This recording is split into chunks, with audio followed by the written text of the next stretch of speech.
관련된 그리고 야곱을 향하신 하나님의 뜻을 우리가 말씀을 상고하면서 또 그 말씀을 통해서 우리 자신에게 주시는 하나님의 음성을 듣고 있습니다. 근데 여러분, 제가 매주마다 야곱에 관련된 그런 설교를 하는데 제 마음 가운데 풀리지 않는 그런 고민이 한 가지 있었습니다. 야, 도대체 이 야곱 너무 간사하고 간교하고 또 뺀질거리고 또 그다음에 잘 속이고 또 이런 사람이 어떻게 하나님께 사랑을 받은 자이고 또 하나님께서 구원하셨을까? 참 그 뭐라 그럴까요? 아무리 생각해도 답을 찾을 수 없는 그런 어떤 마음의 답답함이 없지 않아 있었습니다.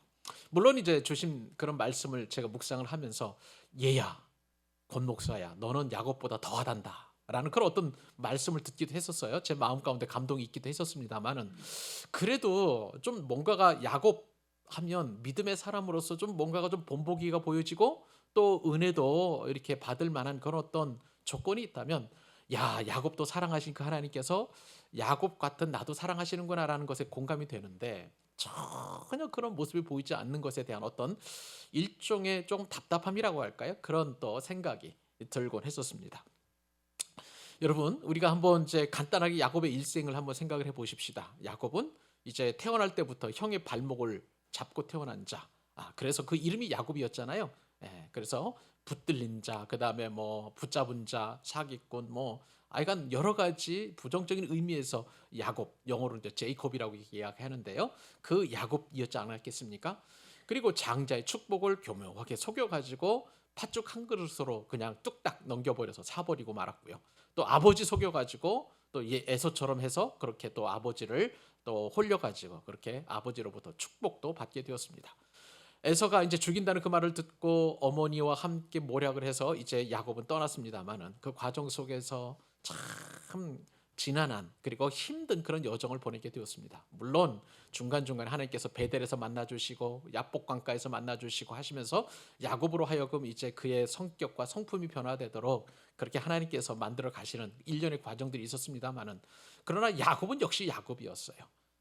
라반의 그 외삼촌 집 바다람 아람에 있는 그 라반의 집에서 20년 동안 종살이처럼 살면서 또 그렇게 또 뭐 4명의 아내도 얻었고 그리고 11 자녀들도 얻었고 수많은 가축대와 낙타 뭐 염소 많은 부를 축적을 한 그런 야곱이었습니다. 자, 그런 야곱이 가장 두려웠던 것은 이제 돌아오는 길에 에서와의 화해 관계였었고요.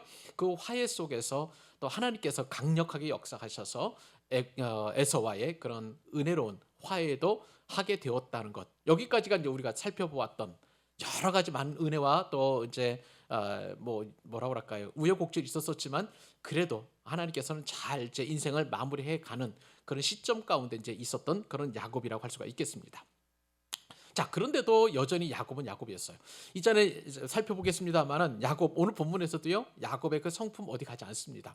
정말 기가 막힌 또 그 야곱이 불신앙적인 모습을 우리가 발견하게 되는데, 그런데 이러한 야곱을 제가 묵상하던 가운데 제가 아주 오래전에 제 서재 꽂아 놓았던 책이 한 권 있었어요. 어, 유사 그리스도인. 여러분들에게 이제 그 성경 그 설교 안에 보면 그 책에 대한 간단한 소개가 되어 있죠. 부제목으로 거의 그리스도인이 될 뻔한 사람이라는 제목으로 2013년에 출판된 그 책이 하나 있습니다. 자, 이 책의 그 저자는 매튜 미드라는 그런 목사님이신데요. 17세기 영국의 청교도 목사님이십니다. 이 매튜 미드 목사님은 평생 진리를 연구하셨고 그리고 또 설교하신 설교자일 뿐만 아니라 복음 증거에 그 누구보다도 열정을 가지고 심혈을 기울인 그러한 이제 훌륭한 목사님이신데, 근데 이 목사님이 또 부당한 그런 어떤 종교 핍박에 대해서 항거를 하셨던 그런 목사님이기도 합니다. 영국 국교회, 이제 그게 이제 성공회인데요. 영국 국교회도 기독교인들을 핍박하는 정책이 펼쳐질 때가 있었거든요. 그 국교회에 반대하다가 추방을 당하기도 하고 또 종교적인 압박을 가하는 그 국왕을 이제 암살하려고 하다가 이제 법정에 끌려가서 그리고 또 감옥살이도 한 그런 어떤 입지전적인 인물인데요. 이 목사님이 책을 지었던 이 유사 그리스도인이란 이 책에 이러한 내용이 나와요. 그래서 제가 그 내용을 듣고 이제 야곱이 왜 하나님의 은혜를 받을 수밖에 없는지 그 문제를 해결하게 되었습니다. 그 내용 가운데 이제 어떤 내용이 있냐면 사도행전 26장을 이 목사님이 이제 풀어서 설교를 하십니다. 그 책에 나와 있는 내용 가운데 이런 내용이 있어요. 여러분 사도행전 26장 28절에 따르면 이제 이렇게 사도 바울이 그 앞에 이제 어떤 내용이냐면 이 26장의 배경은요. 사도 바울이 죄수가 되었습니다. 그리고 로마 총독인 베스도 총독이 신임으로 부임하게 되었고 그 축하하는 자리에 그 지역을 통치하고 있었던 분봉왕 아그리빠 왕이 오게 되었는데 그들 심판대 앞에서 그들 앞에서 그 왕과 총독 앞에서 사도 바울이 예수 그리스도가 어떤 분인지를 설교를 하고 또 변증을 해요. 그러니까 그 얘기를 딱 듣고 어떤 얘기를 하냐면 아그리빠 왕이 이렇게 얘기를 하는 거예요. 네가 적은 말로 네가 이제 설득해서 나를 권하여 그리스도인이 되게 하려는도다. 그렇게 이야기를 했는데요. 제가 우리나라 성경보다도 킹 제임스 버전이라는 영어 성경에 보니까 이렇게 표현이 되어 있어요. 네가 나를 설득하여 거의 그리스도인이 되게 하였도다. Almost persuaded me to be a Christian. 그러니까 네가 계속 설득해가지고 내가 거의 그리스도인이 될 뻔했다라고 지금 아그리빠 왕이 사도 바울에게 이야기하고 있는 것입니다. 여러분 이 말씀에 대해서 매튜 목사님께서 이렇게 해석을 합니다. 성경은 참된 그리스도인은 겨우 구원을 받게 될 것이라고 말한다. 즉 많은 어려움을 겪더라도 결국 구원을 얻게 될 것이라는 말이다. 그들은 지옥과 같은 고통과 슬픔을 많이 겪더라도 결국 천국에 이르게 될 것이다. 반면에 외적 그리스도인은 거의 구원받을 뻔한 자이다. 즉 구원을 받을 뻔한 처지에 있는 것이다. 그들은 위선자로서 비록 천국에 들어갈 소망으로 즐거워했을지라도 결국에는 지옥에 들어갈 것이다. 여러분, 저는요 이 매튜 믿음 목사님께서 거의라는 단어하고 그리고 겨우라는 단어에 얼마나 큰 은혜를 받았는지 몰라요. 여러분 보세요. 우리는 정말 예수님을 믿는 그 믿음을 가지고 있지만 야곱처럼 이렇게 변화되지 않는 성품이나 또 습관이나 또 성격 때문에 얼마나 괴로워하는지 몰라요. 예수님 믿기 이전과 이후에도 삶의 변화는 별로 없는 것 같아요. 여전히 죄 가운데 있고 또 하나님 보시기에 부족함이 많고 그리고 정말 이렇게 해서 내가 과연 천국에 갈 수 있는 것인가라는 그런 회의와 의심에 빠질 때가 한두 번이 아니라는 것이죠. 그러니까 그러면 놀라운 것은 뭐냐면 매튜 믿음 목사님은 그럼에도 불구하고 겨우라도 그렇게 애통하며 또 하나님의 은혜를 사모하는 자에게는 구원이라는 문이 열려진다는 거예요. 야곱이 지금 그렇다는 것입니다. 여러분 오늘 보시면 아시겠습니다만은 야곱은 이제 모든 인생의 가장 큰 문제들이 하나씩 해결돼요. 라반으로부터의 탈출도 그랬고요. 또 가장 큰 인생의 문제였던 에서와의 화해 문제도 해결해 나갔습니다. 그러나 여전히 야곱의 성품과 기질은 변하지 않고 인간적이고 세속적인 모습은 보입니다만은 그러나 하나님께서 야곱을 사랑하시고 야곱을 또 구원하십니다. 그러한 하나님을 야곱은요 오늘 이름을 부르는데요. 엘 엘로헤 이스라엘이라고 그렇게 부릅니다. 엘 엘로헤 이스라엘. 하나님 그리고 또 하나님 이스라엘의 하나님이라는 의미로 그렇게 이제 자기가 사는 땅 이름을 그렇게 엘 엘로헤 이스라엘이라고 지명을 짓는 것이죠. 결국은요 제가 이 말씀을 묵상하면서 들었던 그 은혜는 무엇이냐면 나의 하나님을 부르는 자, 나의 하나님을 인정하는 자, 이스라엘이라는 그 이름을 받은 이 야곱이 하나님의 이름을 부르는 거예요. 하나님의 이름을 선포하는 거예요. 하나님의 이름을 드러내는 거예요. 그 사람은 궁극적으로 하나님께서 끝까지 책임지시고 구원하신다는 사실입니다. 그러므로 사랑하는 여러분, 오늘 말씀의 핵심은 우리가 하나님을 끝까지 부르자는 거예요. 하나님의 이름을 부르십시다. 너의 하나님이 아니라 나의 하나님, 엘로헤 이스라엘 하나님, 그 하나님의 이름을 부르자는 거예요. 그 하나님의 이름을 부르면 하나님께서 끝까지 우리를 책임지시고 우리 인생의 문제에서 구원해 주실 뿐만 아니라 궁극적으로 영원한 하나님의 나라를 우리에게 선물로 주실 줄로 믿습니다. 우리에게는 다른 방법이 없어요.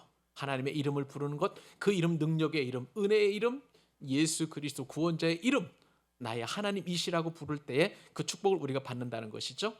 저와 여러분은 오늘 말씀을 통해서 하나님의 이름을 끝까지 놓지 않고 부르는 귀한 믿음의 종 되실 수 있기를 우리 주님의 이름으로 축복합니다. 자, 오늘 주제가 바로 하나님, 나의 하나님이에요. 나의 하나님을 부르자는 거죠. 자, 그러면 나의 하나님이라고 부르는 자는 어떤 인생을 살게 될까요? 첫 번째 교훈입니다. 가는 길이 다릅니다. 따라서 한번 해보십시다. 나의 하나님의 이름을 부르는 자는 가는 길이 다르다. 정말 은혜로운 말씀인데요. 여러분 한번 기대해 주시기 바랍니다. 자, 말씀을 드린 대로 이제 야곱과 에서는 아름다운 화해를 하게 되었습니다. 그러니 지금만큼 형제가 돈독하고 우애가 돈독해서 정말 같이 또 이렇게 살아도 될 만큼 야곱의 인생 가운데 그리고 에서의 인생 가운데 이만큼 형제끼리 우애가 있었을 때가 있었을까 싶을 정도로 그렇게 돈독한 그런 시간이 되었던 것이죠. 자, 그렇기 때문에 이제 형 에서, 쌍둥이입니다만 비록 형 에서는 야곱과 함께 같이 가잔을 제안을 합니다. 자, 오늘 말씀 12절 다시 한번 읽어주시기 바랍니다. 자, 읽겠습니다. 시작. 자, 에서가 말하죠. 우리가 떠나자. 내가 너와 동행하리라. 여러분, 자, 이 아름다운 장면 한번 생각을 해보세요. 어젯밤, 지난밤에 이제 우리 성경 본문 창세기에서 보면 지난밤에 보면 에서가 400명의 장정을 데리고 온다는 그 이야기를 듣게 되었고 그것이 너무나 두려우니까 야곱은 벌벌 떨면서 그렇게 하나님과 함께 씨름을 하고 있었던 지난 밤이었습니다. 불안과 공포와 염려와 있었지만 하나님과의 그런 씨름을 통해서 이제 환도뼈를 치는 듯한 그런 어떤 깊은 고통 속에서도 하나님께 복을 받기를 소원했고 드디어 하나님을 이겼다라는 그 이름을 받을 정도로 야곱은 그렇게 하나님께 응답을 받게 되었습니다. 자, 그래서 진짜로 실제로 보니까 이제 에서와 야곱은 화해를 하는 엄청난 그런 어떤 은혜를 경험하게 되었던 것이죠. 자, 야곱을 죽이러 왔었던 400명의 장정, 이거 군사라고 할 수가 있겠죠. 이제 그 야곱을 죽이러 왔던 그 군사는 야곱의 호위대가 되었습니다. 보세요. 오늘 본문에 보니까 우리가 떠나자. 내가 너와 동행하리라. 에서가 데리고 왔던 이 군사 400명은 이제는 에서를 보호하고 지키는 호위병 역할을 하는 그런 군사로 변모되었던 것입니다. 자, 이것이 바로 하나님께 간절히 기도한 자가 누리는 축복인 줄로 믿습니다. 여러분, 하나님은요, 우리가 기도하면 반드시 그 기도를 들어주십니다. 야곱 입장에서 보면은요, 20년 넘게 이 에서와의 관계 회복은 너무나 무거운 짐이었어요. 어떻게 해결해야 할지 인간적으로 해결 방법을 찾지 못하고 계속 그런 고민 가운데 있었던 그 상황 아니었습니까? 우리도 인생을 살아가면서 그런 고민들이 참 많아요. 내가 해결할 수 없는 문제가 참 많아요. 내 힘으로 안 돼요. 이렇게 해보려고 해도 안 되고 저렇게 해보려고 안 돼도 어떠한 그런 어떤 인생에 그런 해결책이 없는 그런 문제들이 참 많은 것을 보게 됩니다. 그 문제 앞에서 야곱은 기도하게 되었고 야곱은 20년 만에 그렇게 응답을 받게 되었던 것이죠. 여러분, 우리 가족 중에서도 구원하는 일 그거 참 쉽지 않습니다. 정말 무거운 짐 같은 어떤 그런 어떤 고민이 있을 수 있어요. 또 인생에 어떤 문제 그런 것들도 있을 수 있어요. 그것이 10년이 지나도 20년이 지나도 점점 나아지고 좋아져야 되는데 전혀 그런 기미가 안 보이는 그런 문제들이 있는데 그런데 그런 문제일수록 내 힘이 아니라 하나님께서 그 문제를 해결해 주십니다. 그러면 우리는 하나님 앞에 끊임없이 포기하지 말고 낙심하지 말고 소망을 가지고 그 문제를 해결해 주실 그 하나님 앞에 기도해야 될 줄로 믿습니다. 야곱은요, 그 문제를 가지고 기도했었어요. 자, 그런데 오늘 이 말씀을 제가 묵상해 보면서 어떤 생각을 갖게 되었냐면 하나님께서는 우리의 기도를 들으시되 아주 색다르게 응답하시는구나 라는 그런 은혜를 경험하게 되었습니다. 창세기 32장 11절로 우리 한번 돌아가 보십시다. 그때 야곱이 어떻게 기도를 했냐면 내가 주께 간구하오니 내 형의 손 곧 에서의 손에서 건져내시옵소서. 내가 그를 두려워함은 그가 와서 나와 내 처자들을 칠까 겁이 나기 때문입니다 라고 그렇게 기도했었습니다. 자, 이러한 야곱의 기도에 하나님께서는 음성으로 말씀하셨나요? 걱정하지 마. 내가 에서 저 마음을 조금 녹여가지고 너 화해하도록 하게 해줄게. 제가 가지고 있는 성경에서는 그런 하나님의 음성이 들려지지 않았어요. 하나님 그렇게 응답하지 않으셨습니다. 하나님은 침묵하셨어요. 그런데 여러분, 오늘 말씀에 보면 하나님께서 색다르게 응답하셨는데 말씀으로 직접 응답하신 것이 아니라 침묵하셨지만, 그러나 야곱이 기도했던 것 이상으로 훌륭하게 하나님께서는 에서의 관계를 회복시키신 것을 보게 됩니다. 사랑하는 여러분, 하나님은요, 우리가 기도할 때, 아니요, 뭐 여러분뿐만 아니라 제가 기도할 때 보면 하나님은 참 침묵하세요. 여러분 놀라지 마십시오. 3층에 보면 어떤 곳이 있는 거 여러분 아실 거예요. 거기서 제가 저한테 자꾸 뭐 이상한 뭐라고 하면은 그것을 또 빌미 삼아가지고 저를 꼬투리 잡아가지고 제가 하도 당했던 일이 있어서 제가 어떤 곳이라고 얘기를 하지 않겠습니다. 여러분들은 아마 아실 거예요. 근데 여러분 놀랍게도요, 어제부터 짐을 싸기 시작했습니다. 저한테 얘기도 안 하고, 제가 왜냐하면 이 건물에 회장이 있거든, 관리단의 회장. 그런데도 저한테 반드시 입 나가고 들어갈 때는 이야기를 해야 되는데 얘기도 하지 않고 마치 도둑 이사 가는 것처럼 그렇게 그냥 관리소장님한테도 얘기를 안 했다는 거예요. 저는 보고받지도 못했는데 딴 곳으로 가겠다는 거예요. 제가 이 문제를 놓고 처음에 얼마나 기도를 많이 했는지 몰라요. 그리고 인간적으로 도전을 했었습니다. 출판사로 들어왔는데 종교 집단으로 이렇게 이야기를 하니까 이거 있을 수 없는 일이고 또 거짓말하고 그래가지고 참 마음이 아팠는데, 그때는 제가 막 하나님 앞에 간절하게 기도했고, 근데 시간이 하루 이틀 지나고 나서 한 달, 두 달 지나고 1년 정도 지나고 나니까 이제는 기도도 안 나오더라고요. 아유, 하나님께서 알아서 해주시겠지.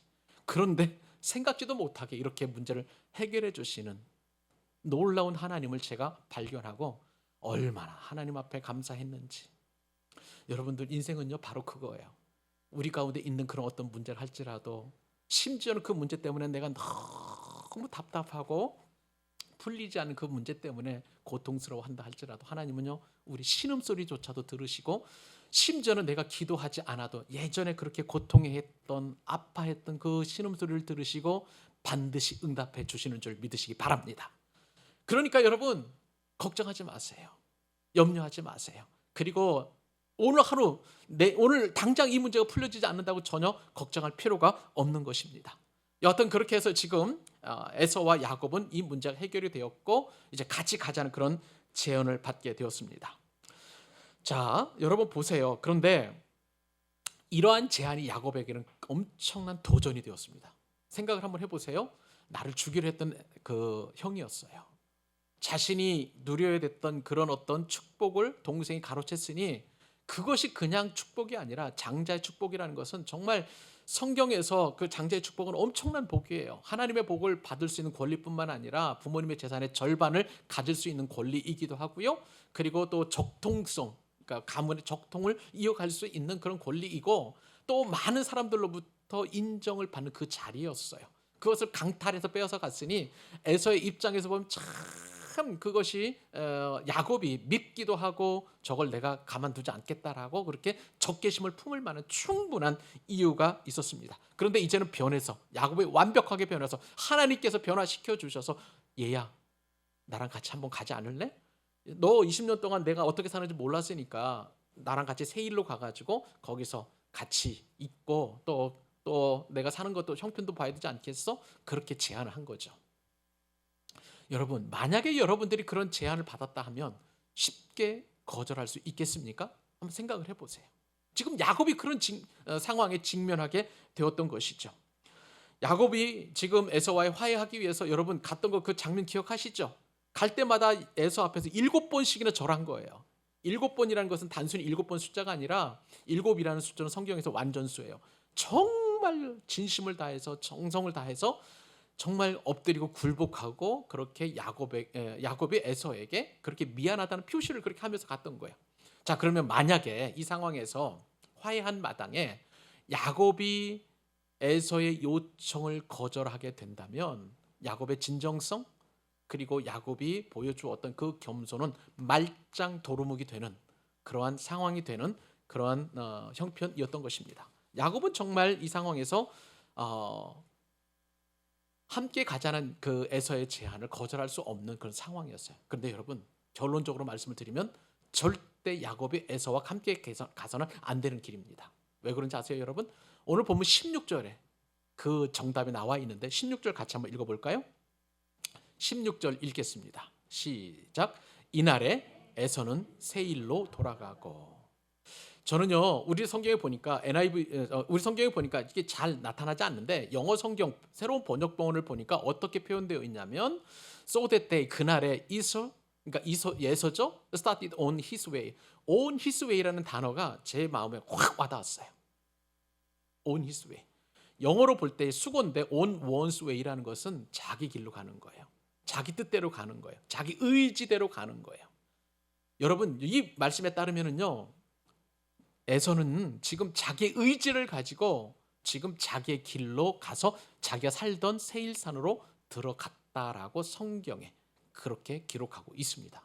이것이 굉장히 에서의 입장에서 보면 뼈아픈 그러한 걸음이었다는 것을 우리가 알 필요가 있는 거예요.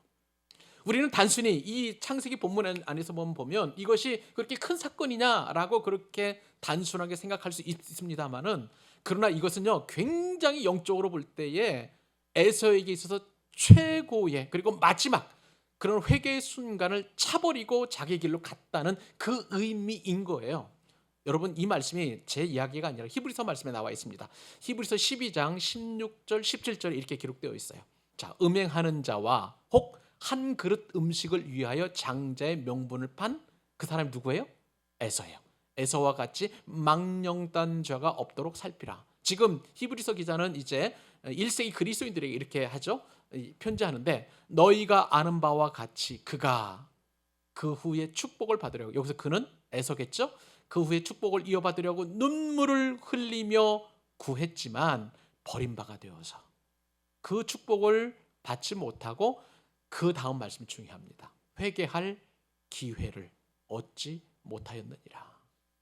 여러분, 오늘 본문에서요, 사실 에서가 야곱에게 나랑 같이 가자라고 그렇게 제안하는 것이 아니라 가장 좋았던 것은 뭐냐면, 이제 에서가 자신의 어떤 육적인 그런 삶을 청산하고 차라리 야곱을 따라갔더라면 에서는 회개하고 그렇게 하나님의 구원 역사에서 그렇게 은혜를 받았을 거예요. 왜냐하면 야곱의 아버지가 그리고 에서의 아버지가 이삭이거든요. 그러니까 아브람과 이삭과 그리고 야곱을 통해서 이루어지는 구속사잖아요. 그게 에서도 어느 정도 은혜를 받게 되었을 것인데, 에서는 그것을 차버리고 그냥 자기의 길로 가버렸다는 거예요. 자기 뜻대로 가버렸다는 거예요. 자기 생활대로 가버렸다는 거예요. 이것이 회개할 기회를 잊어버린, 놓쳐버린 에서의 아주 비극이라고 할 수가 있겠습니다. 여러분, 이것이 아무것도 아닌 것 같지만 이제 에서의 후손들은 에돔이라는 족속으로 성경에 등장합니다. 에돔이라는 것은 붉은 자라는 뜻을 가지고 있어요. 자, 에돔 족속이 이제 어떻게 되냐면 하나님께서 얼마나 미워하시고 하나님의 저주를 받게 되는지 성경에 기록되어 있습니다. 일단은 이사야서에도 있고 에스겔서에도 있는데, 에스겔서에 있는 본문 말씀 한번 보실까요? 이 에돔 족속이 어떻게 또 저주를 받게 되는지 제가 읽습니다. 주 여호와께서 이같이 말씀하셨느니라. 에돔, 에서의 후손이죠. 에돔이 유다 족속을 쳐서 원수를 갚았고 그 원수를 갚음으로 심히 범죄하였도다. 에돔 족속이 유다 족속을 치는 거예요. 그러므로 주 여호와께서 이같이 말씀하셨느니라. 내가 내 손을 에돔 위에 펴서, 하나님의 손이 하나님께서 하나님의 손을 에돔 이 족속 위에 펴서 사람과 짐승을 그 가운데서 끊어 대만에서부터 황폐하게 하리니, 완전히 그냥 싹 그 에돔 족속이 사는 지역을 황폐하게 하는데, 이 대만에서부터 드단까지 황폐하게 만들고요. 그리고 내가 내 백성 이스라엘의 손으로 내 원수를 에돔에게 갚으리니 그들이 내 진노와 분노를 따라 에돔에 행한즉 내가 원수를 갚음인 줄을 에돔이 알리라. 주 여호와의 말씀이니라. 하나님께서 에돔 족속을 이스라엘 손을 통해서 원수 갚는다라고 친히 그렇게 말씀하십니다. 지금 여러분, 에돔 족속은 흔적도 없어요. 흔적도 없습니다. 그것보다도 더 또 저주가 나오는 말씀 말라기에 나오는데요. 말라기 말씀은 여러분들이 같이 한번 읽어주시기 바랍니다. 자, 나 여호와가, 시작. 나 여호와가 말하노라. 에서는 야곱의 형이 아니냐? 그러나 내가 야곱을 사랑하였고 에서는 미워하였으며 그의 산들을 황폐하게 하였고 그의 산업을 광야의 이리들에게 넘겼느니라. 아멘. 여러분, 에서의 족속, 에서의 후손들, 이 에돔 족속은요, 세일산이라는 높은 곳에 사는 그런 족속이었어요. 산 높은 곳에 살면 쉽게 적들도 쳐들어올 수 없는 그런 안전지대 아니겠습니까? 그런데 하나님께서 친히 이 에돔 족속을 멸망시키겠다라고 말씀하시고요, 그 높은 산에 있다 할지라도 그들의 산업을 황폐화시키고 그들이 사는 이 세일산도 무너뜨리겠다라고 하나님 말씀하시고요, 그 강력한 저주의 말씀인 구약성경 오바댜라는 그 성경에 보면 이 오바댜 선지자를 통해서 에돔이 어떻게 멸망할 것인지를 구체적으로 설명하고 있는 거예요.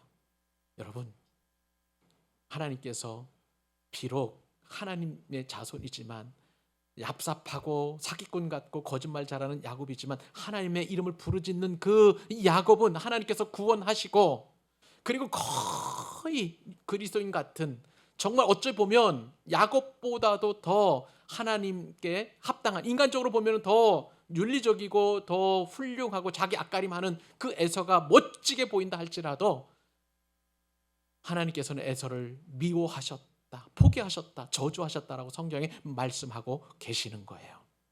그러므로 사랑하는 여러분, 저희와 여러분들이 비록 아무리 야곱처럼 그렇게 비루한 인생처럼 보인다 할지라도 여러분, 결코 우리가 놓치지 말아야 될 것은 하나님의 이름을 부르는 거예요.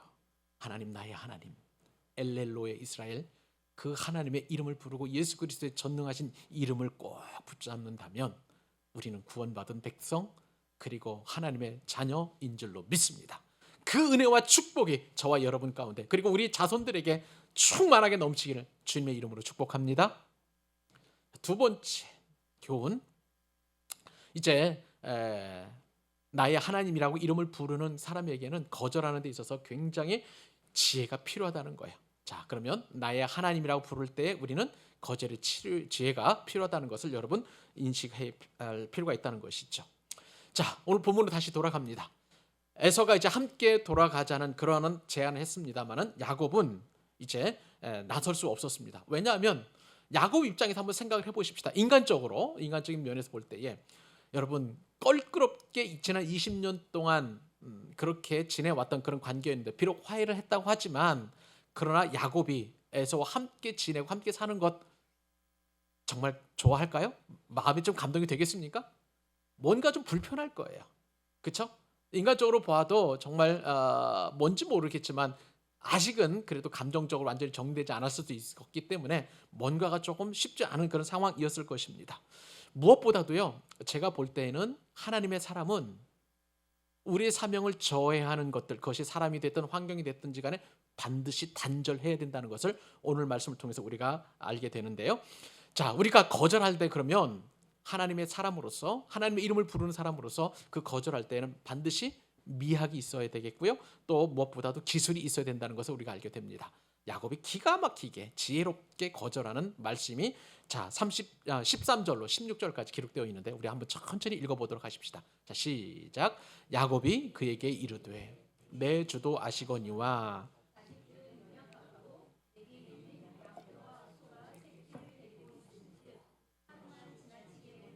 모든 때가 죽으리니 청하건대 내 주는 종보다 앞서 가소서. 나는 앞에 가는 가축과 자식들을 걸음대로 천천히 인도하여 세일로 가서 내 주께 나아가리다.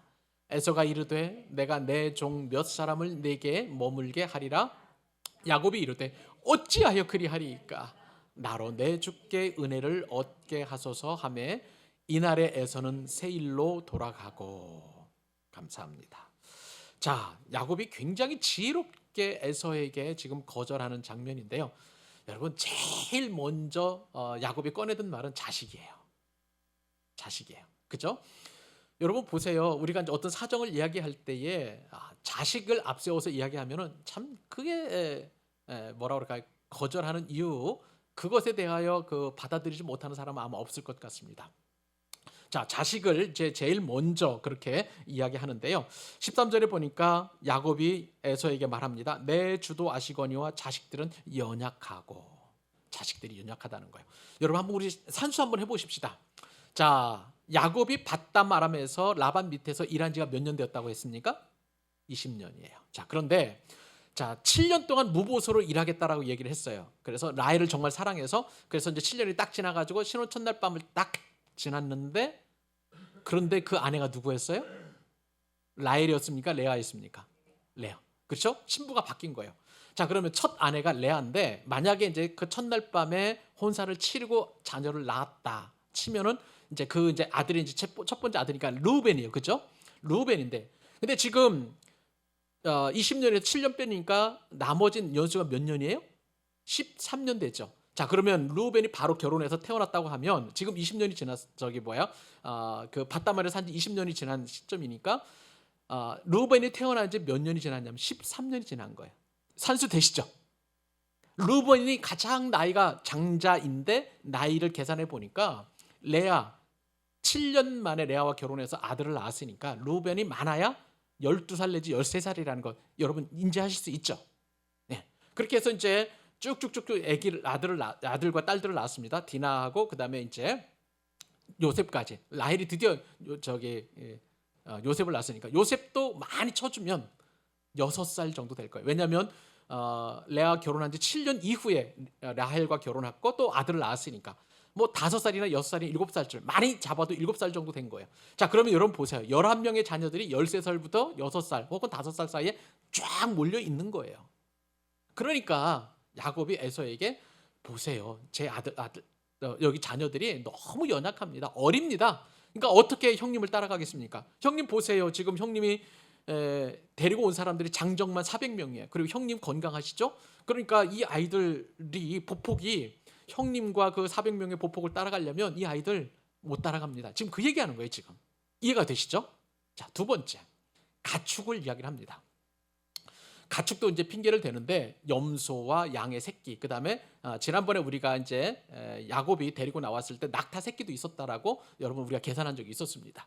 자, 그러면 여러분 부모 이렇게 이제 어미와 그리고 새끼들이 함께 가는 그 가축들 그 에서의 장정들을 따라가려고 하면 어떻습니까? 새끼들이 하루만 거칠게 몰면 야곱이 어떻게 되냐면은 몰살 당하게 된다는 거예요.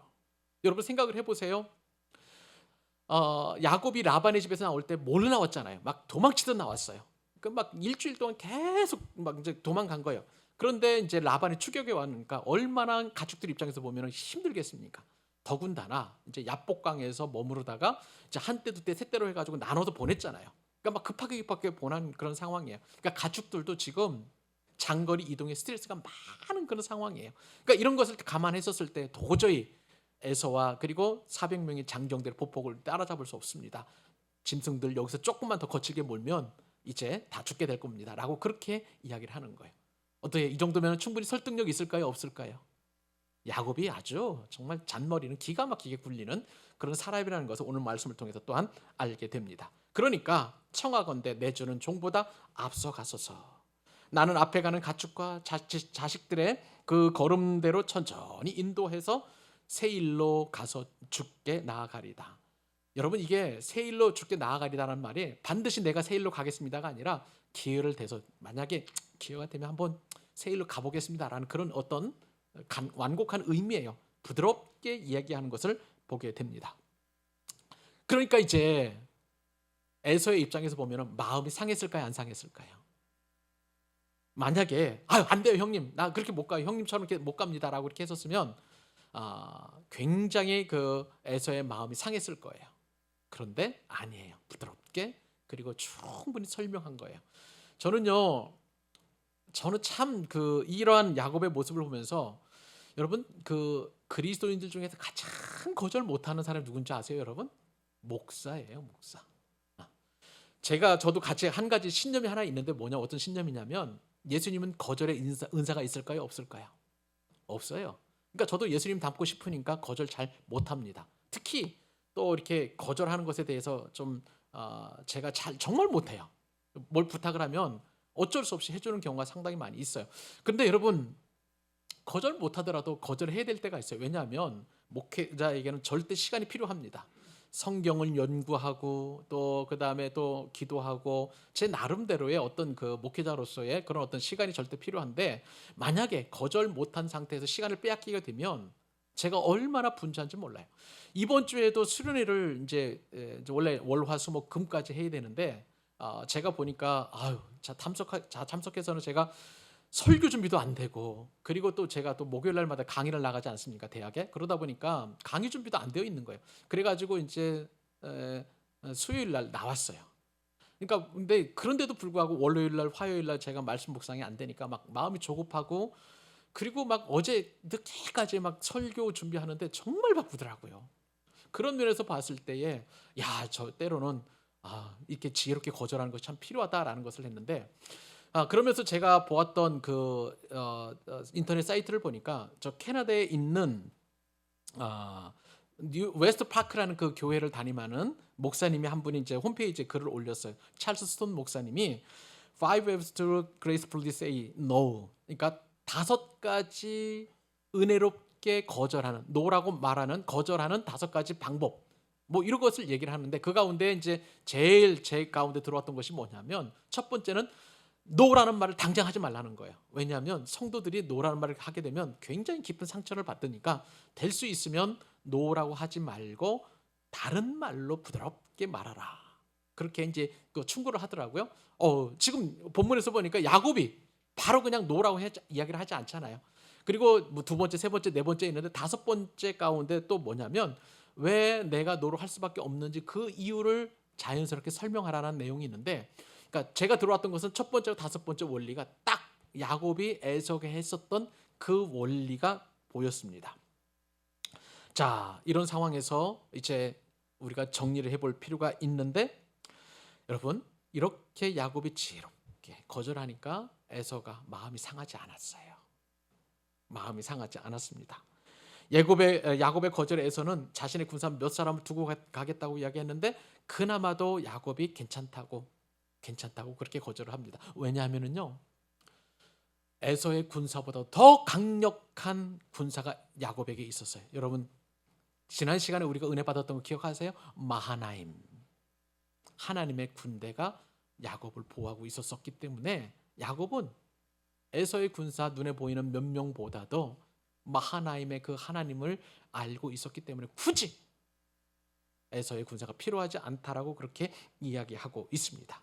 그리고 무엇보다도요, 야곱은 세일로 갈 생각이 전혀 없었습니다. 야곱의 목적지가 세일인가요? 어디입니까? 야곱의 목적지는 가나안 땅이에요.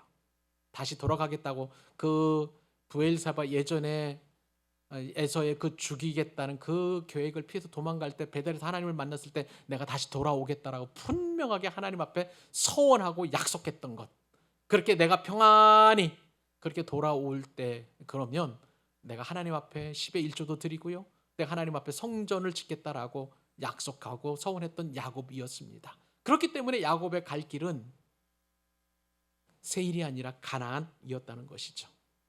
여러분, 저와 여러분은 어떤 사람들입니까? 영원한 가나안에 가야 될 사람들입니다.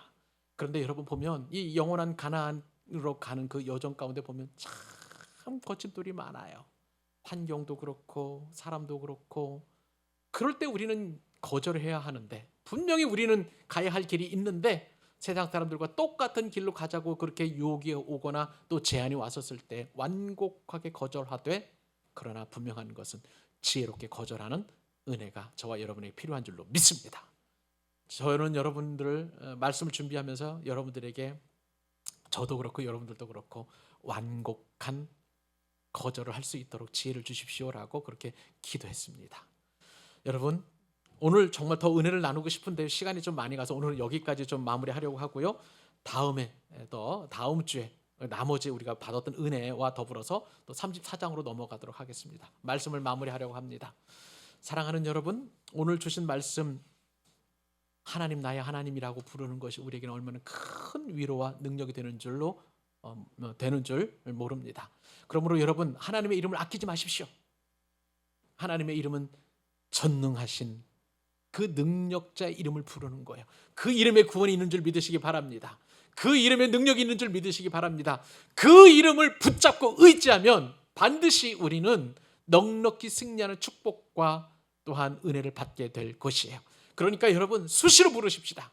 이번 한 주간 동안 우리가 이제 직장이나 삶의 터전이나 가정에서 살아계신 하나님의 이름, 그리고 예수 그리스도의 이름, 그리고 우리에게 능력을 주시는 성령님의 이름을 부르고 성삼의 하나님의 이름을 부르면서 하나님 주신 은혜와 축복을 넉넉히 받아 승리하는 저와 여러분 되시기를 우리 주님의 이름으로 축원합니다.